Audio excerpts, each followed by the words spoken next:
छठे चरण में आज प्रयागराज की भी 2 लोकसभा सीटों पर वोटिंग हुई है, जिनमें से फूलपुर और इलाहाबाद सीट पर वोट डाले गए हैं। सुबह 7 बजे से लेकर शाम 6 बजे तक मतदान हुआ, लेकिन बेहद गर्मी का दिन था और मतदाता बहुत ज्यादा उत्साह नहीं दिखा सके, बहुत ज्यादा वोटिंग नहीं हुई है। शाम 5 बजे तक के जो आंकड़े आए हैं उसमें 46.80% फूलपुर सीट पर मतदान हुआ है। ये ऐतिहासिक सीट है।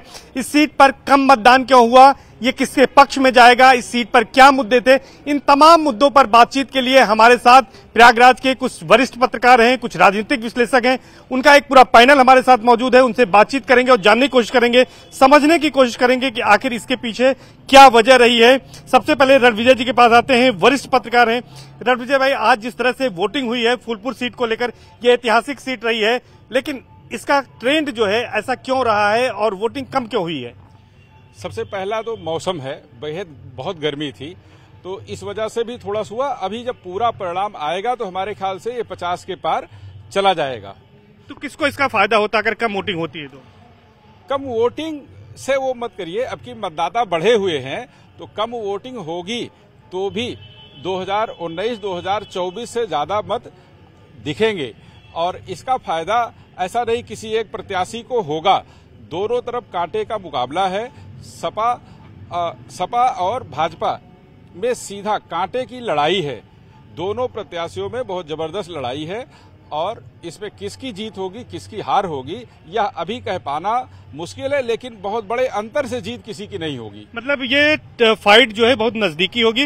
मनोज कुशवाहा जी हैं, राजनीति के जानकार हैं, ये बताइए कि किस तरह से आज जो वोटिंग हुई है इसका क्या ट्रेंड रहा है और फूलपुर की अगर बात करें तो किसका पलड़ा भारी है इस सीट पर? देखिए, मैं फूलपुर लोकसभा क्षेत्र में रहता हूँ, लेकिन प्रवास करता हूँ उत्तरी में, और उत्तरी में उत्साह जो है हमारे यहाँ भाजपा के कार्यकर्ताओं का और मतदाताओं का पूरा उत्साह रहा और हमेशा भाजपा उत्तरी से ही बहुत अच्छा प्रदर्शन करती। इस बार हम 1.25 लाख वोटों से उत्तरी से विजय हो रहे हैं। उत्तरी से विजय हो रहे हैं, आपका ये दावा है। ये बताइए कि फूलपुर की अगर बात करें तो फूलपुर में किस तरह का ट्रेंड रहा है और इसका क्या असर पड़ेगा? नहीं, हमको ये लग रहा है कि सीट निकलेगी बीजेपी की, मार्जिन कम होगा जीत का, लेकिन निकलेगी। आज कौन से मुद्दे फूलपुर सीट पर थे और क्या लगता है आपको कि कौन यहाँ पर सीट जीत रहा है या किसके बीच मुकाबला है? ये बीजेपी सपा में है, लेकिन बीजेपी इसमें फर्स्ट चल रही है। इसमें वोट बीजेपी को बिल्कुल सॉलिड निकल रहा है, या कम निकलेंगे बीजेपी के सॉलिड वोट निकल रहा है। बीजेपी के सॉलिड वोट निकल रहे हैं। और भी लोगों से बातचीत करेंगे हम। पवन जी, आपके पास आते हैं, आप राजनीति को बेहद करीब से समझते हैं, राजनीति से जुड़े हुए हैं, क्या लगता है आपको कि क्या होने वाला है? देखिए, विपक्ष को न फूलपुर में और न प्रयागराज में अपना नेता, अपने पार्टी का नेता नहीं मिला। वो दोनों उधार पे अपना सर पीट रहे हैं, तो इसलिए उनके यहाँ बड़ी अंतरकला है। हमारे यहाँ दोनों प्रत्याशी अपने पार्टी के हैं और कर्मठ लोग हैं। जो पुराने नेता थे पंडित केसरीनाथ त्रिपाठी जी, उनके सुपुत्र हैं और एक वर्तमान में विधायक हैं फूलपुर से। तो 4 विधायक फूलपुर में अपने हैं। शहर उत्तरी से हर्षवर्धन जी, शहर बीजेपी का दावा मजबूत मान रहे हैं? बीजेपी का निश्चित ही दावा मजबूत है और एक गफलत चल रही है। जो लोग कह रहे हैं कि वो जीतेंगे वो हारेंगे, कुछ नहीं, बीजेपी जीतेगी और हम रिकॉर्ड मतों से जीतने जा रहे हैं। आप ये बताइए विनोद पांडे जी कि किस तरह से फूलपुर में आज जिस तरह से मतदान हुआ है, मतदान की रफ्तार कम रही है, लेकिन आपको क्या लगता है कि इसका फायदा किसको मिलेगा और किसके बीच फाइट है? ये देखिए, फायदा तो साफ दिख रहा है कि शहर उत्तरी में जो मतदान प्रतिशत बढ़ा हुआ है तो बट नेचुरल बीजेपी के पक्ष में बहुत अच्छा मतदान हुआ है। सबसे कम मतदान अगर कहीं प्रतिशत होता था उत्तरी में होता था, इस बार सबसे ज्यादा हुआ है, तो 100% बीजेपी को फायदा मिल रहा है। विपिन जी, आपसे जानेंगे कि क्या मुद्दे फूलपुर सीट पर थे और किन मुद्दों को लेकर जनता ने यहाँ पर वोट दिया है? जनता ने जो मुद्दे देखे थे अभी तक, भारतीय जनता पार्टी का जो भी सीन रहा है उसमें फूलपुर में विशेष तौर पर लोगों को काफी फायदा पहुंचाया है भाजपा ने। अफवाहें यहाँ के जो छात्र इस क्षेत्र में ज्यादा रहते हैं उन लोगों ने इन दोनों नेताओं के आने पर काफी उधम मचाया और जो उन लोगों को भाषण भी नहीं देने दिया। इन लोगों ने साफ साफ संदेश तो दिया कि हम खूब भीड़ इकट्ठा कर रहे हैं, धूल उड़ा रहे हैं, लेकिन जमीनी स्तर पर देखेंगे तो महिलाओं को भी फायदा है तो भारतीय जनता पार्टी से हुआ है, युवाओं को भी फायदा है तो भारतीय जनता पार्टी से हुआ है। वोट प्रतिशत जो इस समय दिख रहा है वो गर्मी की वजह से ही है, लेकिन जितने भी प्रतिशत बढ़े दिख रहे हैं या जो साइलेंट वोटर कहे जा रहे हैं आजकल बार बार वो भारतीय जनता पार्टी गई है। और इस बार जो वोट बढ़त किसको मिलती जा रही है? भाजपा को बढ़त मिल रही है, लेकिन हम आपको एक चीज बता दें, जो शहरी क्षेत्र के वोटर हैं इस बार वो भाजपा के वोट निकले हैं ज्यादा। रणविजय जी, इस पूरे चुनाव में हमने देखा कि फूलपुर सीट पर जो मुद्दा बनाया गया, क्योंकि यहाँ बड़ी संख्या में जो विपिन जी कह रहे हैं कि प्रतियोगी छात्र थे, बेरोजगारी, महंगाई, किसानों की समस्या, भ्रष्टाचार, इन तमाम मुद्दों को लेकर जो इंडिया गठबंधन था उसके प्रत्याशी गए। इसका क्या असर दिख रहा था पूरे चुनाव में, और वोटिंग में क्या इसका कोई असर पड़ेगा? सर्वेश भाई, फूलपुर में जितना मैंने घूमा देखा, एक तो ये हुआ कि इंडिया गठबंधन के नेता और प्रत्याशी इस बात को प्रचारित करने में काफी हद तक सफल रहे कि आरक्षण और बेरोजगारी, इन दोनों को उन्होंने मुद्दा बनाया, क्योंकि यहाँ बड़ी संख्या में प्रतियोगी छात्र रहते हैं। प्रतियोगी छात्रों के बीच में जब आप जाएंगे तो वो बताएंगे कि नहीं, उनकी जब 2017 के पहले अखिलेश यादव जी की सरकार थी तो उस समय यहाँ क्या स्थिति थी, नौकरियों की, भर्ती आयोगों की, उनमें होने वाली भर्तियों की। 5 साल पूरे अखिलेश यादव जी की सरकार में परीक्षाएं तो हुई, किसी में भर्ती का कोई परिणाम जल्दी नहीं आ पाया, सब विभिन्न जांचों में है। विपक्ष ने मुद्दा बनाया, क्या उससे उसको कोई फायदा मिलता दिख रहा है? हाँ, कुछ हद तक फायदा तो है। बड़ी संख्या में उस क्षेत्र में ऐसी आबादी है जो उनकी बातों में आ सकती है और कुछ हद तक आई भी है, और मुद्दे से ज्यादा मामला जातीय है।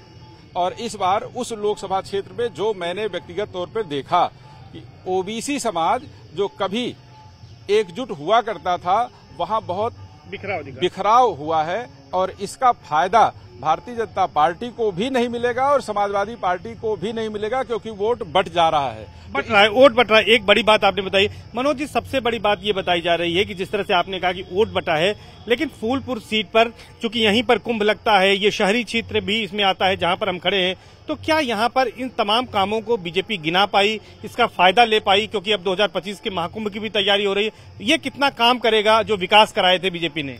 देखिए, मैं भाई रणविजय की बात को सहमत नहीं हूँ कि आरक्षण उनका मुद्दा बनाया और उसको कामयाब हुए।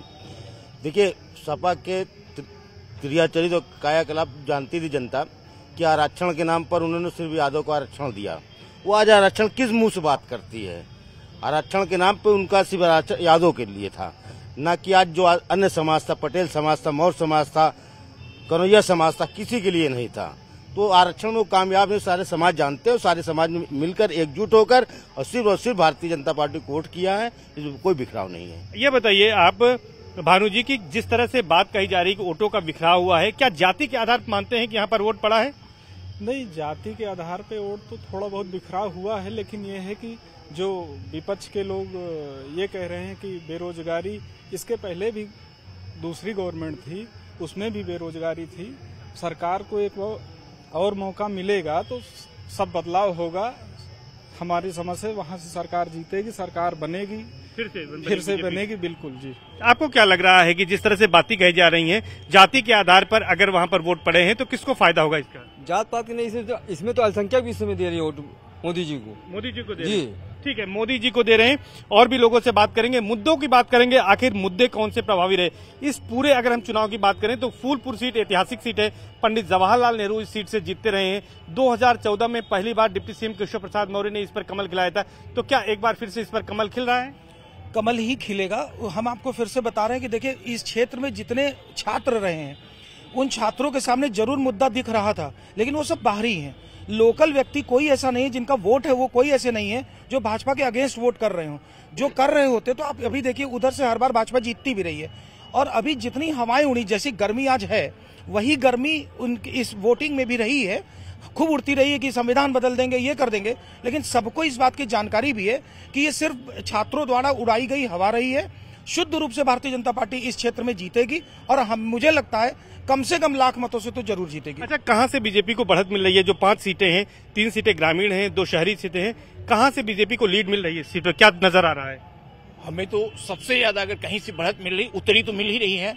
उसके बाद आपका जो है फूलपुर एरिया जो है, वहाँ पे लोगों ने विकास को वोट दिया है। जातीय समीकरण कहा जाता है कि पटेल बाहुल सीट है, यहाँ पर पटेल चूंकि कैंडिडेट भी बीजेपी का है, तो उसको लाभ मिलेगा इसका? लाभ तो 100% मिलेगा, लेकिन ज्यादातर मतदाताओं ने विकास को देखा है और विकास पे वोट दिया है, मोदी जी के चेहरे को वोट दिया है, न कि किसी जात विशेष को दिया।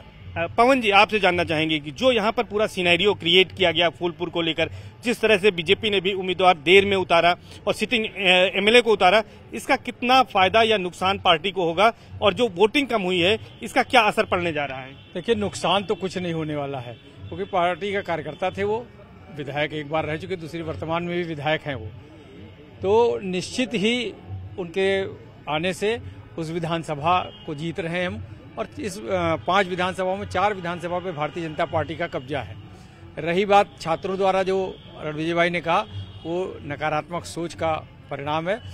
जो छात्र सब बाहर से आए हैं, आप किसी भी हॉस्टल में लीजिए, कोई अपना स्थानीय छात्र नहीं मिलता, तो उनके उड़ने से कुछ होना नहीं है और भारतीय जनता पार्टी निश्चित ही 1-1.25 लाख मतों से जीतेगी। तो निश्चित तौर पर ये तमाम बुद्धिजीवी लोग हैं, वरिष्ठ पत्रकार हैं, जिनका मानना यह है कि फूलपुर लोकसभा सीट में जो 5 विधानसभाएं हैं, 3 ग्रामीण 2 शहरी, उन तमाम में जो मुद्दे हावी रहे उनमें से बेरोजगारी और इसके साथ साथ महंगाई जैसे तमाम मुद्दे रहे। लेकिन इन मुद्दों के साथ साथ जो वोटिंग हुई है उसके आधार पर यह कहा जा सकता है कि लड़ाई अच्छी होगी। इंडिया गठबंधन और बीजेपी के प्रत्याशी के बीच में ही ये लड़ाई होगी। अब देखना है कि 4 जून को जब नतीजे आएंगे तो आखिर जीत किसकी होती है। कैमरा पर्सन मुनमुन सिंह के साथ सर्वेश दुबे, न्यूज़ 18 प्रयागराज।